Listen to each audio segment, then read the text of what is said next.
10 జాతి ప్రజలు నాయన ఇశ్రాయేలు దేశంను లేకుండా చేయాలని వాళ్ళు కంకణం కట్టుకుని ఉన్నప్పుడు, దాన్ని నాశనం చేయాలని కోరుకుంటున్నప్పుడు, దాని స్థలాలను ఆక్రమించుకోవాలని కోరుకున్నప్పుడు, వారి ఇశ్రాయేలును పేరు వినపడకుండా చేయాలని కోరుకుంటున్నప్పుడు, దేవానికి స్తోత్రాలు, నీవు నీ పిల్లల పక్షాన ఉండి నాయన నీ పొందిన వారిని గద్ద తన పిల్లలను కాపాడిన రీతిగా, రెక్కల మీద మోసుకున్న రీతిగా నీ పిల్లలను కాపాడుతూ సంరక్షిస్తున్నట్లుగా ప్రభు, ఎవరైతే మారు మనసు పొంది క్రీస్తుని నమ్ముకొని భయభక్తులు కలిగి ఉంటారో వారిని కూడా అలా నీవు కాపాడుతావని, మమ్మల్ని కూడా నీవు అలా కాపాడగలిగిన సమర్థుడు అనే లేఖనాలు చూస్తున్నాం.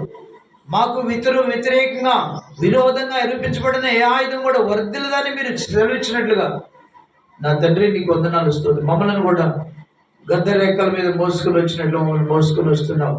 కోడి తన పిల్లలను కాపాడినట్లుగా మమ్మల్ని కూడా కాపాడుతున్నావు నాయన.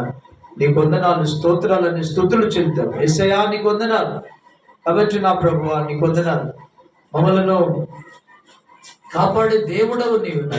కాబట్టి నిన్ను సంపాదించుకునే జ్ఞానం, నీ రాజ్యాన్ని, నీతిని వెతికే జ్ఞానం, శత్రువైన సాతాన్ని ఎదిరించడానికి కావలసినటువంటి యుద్ధోపకరణను సంపాదించుకునే జ్ఞానం మాకు దయచేయండి. క్రీస్తుని సంపాదించుకునే జ్ఞానం, జీవాలను సంపాదించుకునే జ్ఞానం, జీవజలాలు సంపాదించుకునే జ్ఞానం, ఆత్మ కావలసిన బలం, ఆత్మ కావలసిన జ్ఞానం, ఆత్మ కావలసినటువంటి వస్త్రాలు, ఆత్మ కావలసినటువంటి ప్రభా నీకు వందనాలు. యుద్ధోపకరణలు సంపాదించుకొని దుష్టుని ఎదిరించడం శక్తి దయచేయండి ఆయన.